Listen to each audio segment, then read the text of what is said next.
So we developed a treatment protocol for that. So as the patient who are having it, they have a different way of living. And as I was wondering, given America, which is high-tech country with so many resources, so many systems, why patients are increasing?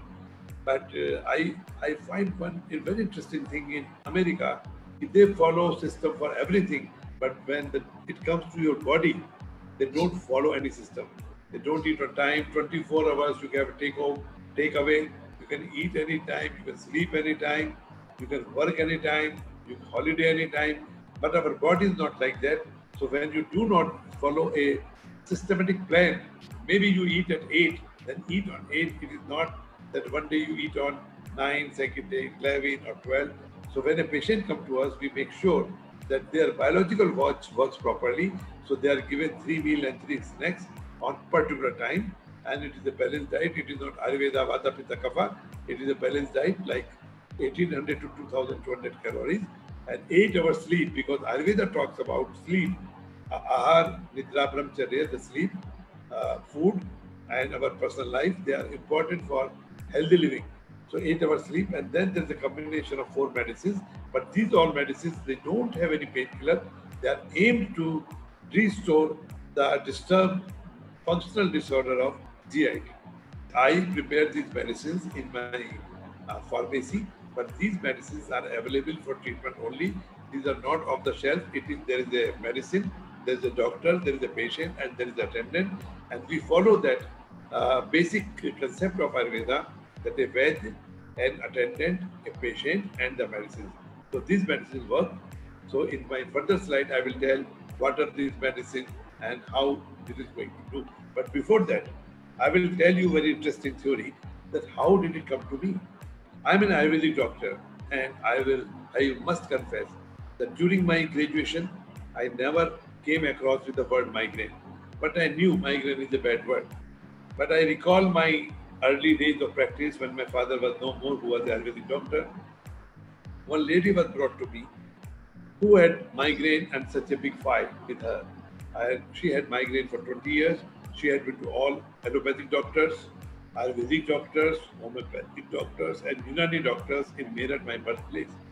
So when the lady who brought the patient to me, and she said she has migraine, I said, what will I do? I don't know anything. Well, no, forget it. You take the pulse. And she insisted me. I was nervous because I thought, I knew that migraine is a bad thing and it is not curable. But when she insisted me, I took the pulse, and very surprisingly, the patient had Pitta dominant pulse. Pitta means liver and gallbladder.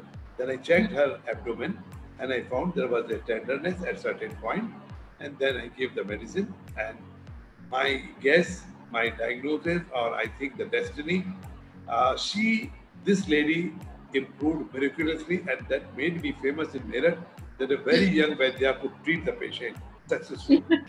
So this was the incidental and forceful treatment to me. And then I found it is very easy. And one more thing I learned in my medical practice by experts, that if a problem is big, that means cause is small. And if a problem is small, cause is big.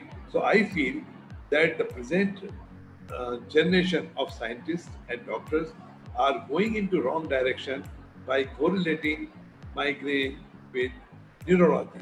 And here I would like to say one more thing, that in 1783, it was Dr. Tissot, who was a Swiss doctor, who has distinguished migraine from other headache. And he said migraine is the outcome of the reflexes of gallbladder, stomach, and uterus. But that time, world was under the influence of British, and Darwin had become famous. So Darwin's father has taken the lead for all issues in the world. And he said, no, it is not a Swiss doctor, it is a supraorbital neurological disorder. And very funnily, since then, world is only following the same path, that is called neurological disorder. But our findings are very much to the finding of Tissot, and I should mention his name because I'm not the first one who is talking about gallbladder. It was Professor Tissot who has done it in 1783. So I did not copy from him. But when I did it and I was putting my paper in international forum, I found his work. So it is my utmost duty to recognize the work of the people who have done before. So later on, I treated this patient to many people, and this was retrospective. I was treating them and I was getting benefits. And then we came to a prospective study in 2002 in a Ayurvedic college in India, and where we treated patient under set protocol. And from this protocol, we took it to the world. We presented in London in International Symposium on Migraine, where I was given membership of International Headache Society.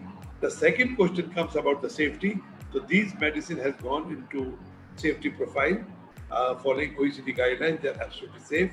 Then pharmacologically, while these medicines are showing effect on migraine patient, on pharmacological parameter, they do not work at all. So because they don't have any painkiller, anti-inflammatory, sedative, anti-epileptic therapy effect. But this medicine then further subjected to a neurologic, a randomized clinical trial under a neurology expert in the Premium Institute of India, called All India Institute of Medical Sciences. In the next slide, I will narrate that result to you.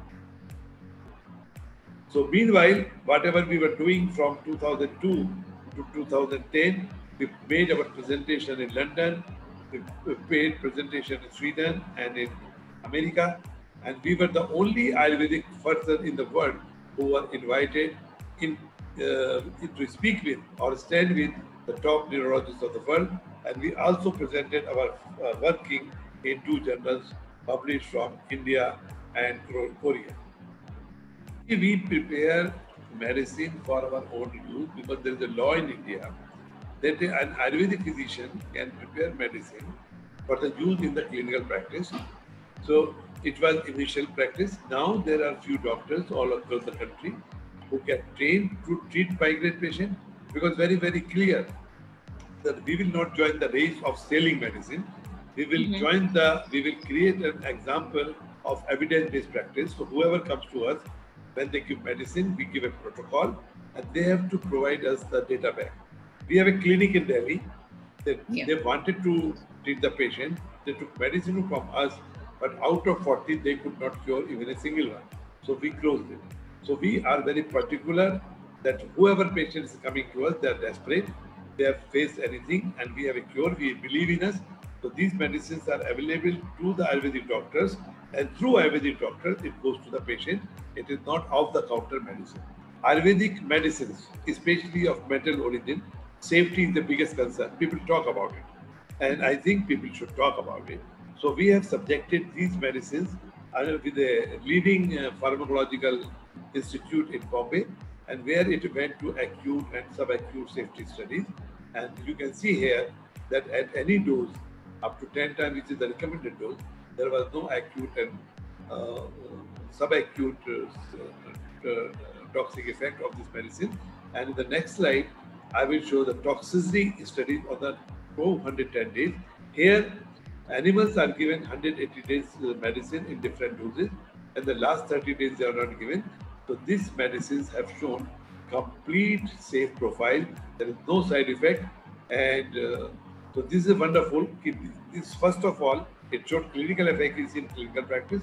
Then it showed safety profile in animal model. I think which is must to take the further step, even if you go to FDA in future. So these all studies are the benchmarking at the beginning of the recognition of the medicines. Now I was talking about this medicine works, but how does it work? So there are few models called analgesic, anti-inflammatory, general CNS activity, antihistaminic, anti-5-HT, general behavior. So these are few tests. So which was done under a pharmacologist of India who is the leading pharmacologist. And before this study came into existence, I made things clear to Professor, I'm doing this study because we want to know mode of action. But first of all, they have to follow the existing model. So it will be failure. Well, what? You say it works on migraine? I said it works on migraine, but there is no painkiller, nothing. It rectifies the system in the body. And I was right. There was no effect. So it can be called as negative. No, it was not negative report. It was a positive report because it was justifying our hypothesis. If it had been an analgesic, I did not do anything new. But here we are treating a migraine patient without having these properties which modern medicine has, and they only cause side effect, they never cure it. So, next. So by doing all these things, toxicological studies, pharmacological studies, and our earlier presentation, we were making our base to take this treatment to the most premier institute of the country called All India Medical Institute under Department of Neurology. Because I'm not a neurologist. So if I treat a patient, even 100,000 patients, and they get better, nobody will believe it. So to establish the proof, we have to do two arms, which is the modern medicine, and where one arm will get modern medicine and one arm will get Ayurvedic medicine. So this study took 2 years to get approval from the institute, because this was the first example when an Ayurvedic treatment protocol was being studied in totality, and we took 154 cases was enrolled for refractory migraine, as you can see in the title, because these patients should have data. So our Indian patient usually who goes to government hospital, they don't maintain data. So the proof of diagnosis and proof of 2 months therapy should be with them. So that's why it took 4 years to enroll the patient in a institute which receives nearly 500 cases every year, because our quality of data is so strong that nobody can doubt in this thing. And this funding, unfortunately, we did not get support from the Ayush Ministry, because whatever we are doing, it is not in the books. We did not get support from our Department of Science and Technology, but an unusual support came from a leading pharma company of India, who gave us as a medical research without having any conflict of interest, because they are not in Ayurveda, they are in allopathy. So they thought whatever we are doing is a medical research. So they were the philanthropy without any their personal interest. That is called Ipca Laboratories, Mumbai. Next.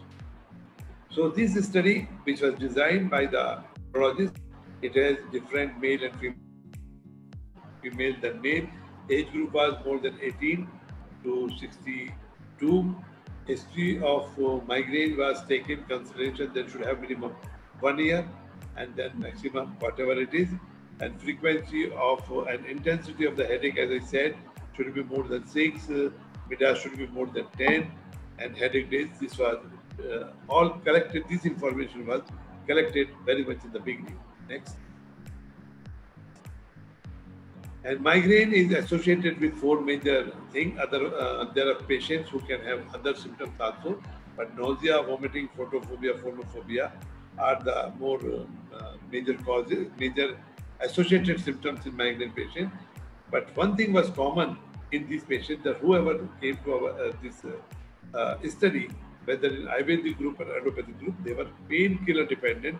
They were taking painkillers every day. So when they joined program, their painkiller was taken off. They were only given off and on when there was a pain. This is in the beginning. When they came to us, you can see 77. So they had nausea, 64 patient, vomiting. So this we have shown. When they came to us, that was the baseline. Now next slide. I see what you're saying. The baseline was that, and after 120 days, so that's after 120 days, you can see that Ayurvedic group number went down from 64 to 22 in nausea. In allopathic group, 42 from 63. Here 49 to 02, 51 to 08. Photophobia 67 to 26. So these are the broadly very visible difference are there that Ayurvedic group was showing, and the loss to follow was seen, because in Ayurvedic group they were not taking any painkiller. So initially dropout was 7, and in allopathic group dropout was 1. Next please. And now we come to the conclusion that there are moderate to severe pain with need of medication. Ayurvedic group 0. And in allopathic group 14 patients, means 20% patients were getting rescue medicine, and it becomes symptom free. So refractory migraine, as I said in the beginning, doctor said there is no cure, you have to live with it. But Ayurvedic group could bring term cure, no symptom. So this is the first ever example in the world when the refractory migraine patient can say that we are symptom free, and that was 20% in allopathic group 0. This is highly significant statistically. Next please. And these are the p-values, statistically significant. VAS, PIDAS, which I explained in the beginning. after 120 days. Next. And similarly, when the treatment was stopped after 120 days, they were followed up for 360 days. So same thing, it was the sustainable effect. So we can say, next please. So this is the conclusion of the study signed by Professor Manjari Tripathi, who is working in the Department of Neurology at AIIMS, that Ayurvedic treatment was well tolerated by the patient without any adverse effect. The observation of the study indicated that Ayurveda has significant and sustainable effect in the prevalence of migraine. So this statement comes from the Professor of Neurology from Institute of All India Medical Institute of India, which is the topmost. There is nothing. So here we are able to show whatever we are doing in our clinical practice based on that, and now we are more strong, we are more convinced, we are more confident, because whatever we are doing, it is the conviction of science, it is the backdrop of science, and it is the backing of the endorsement from the premium institute, and they did not endorse willingly because the data was so strong that they have to give it.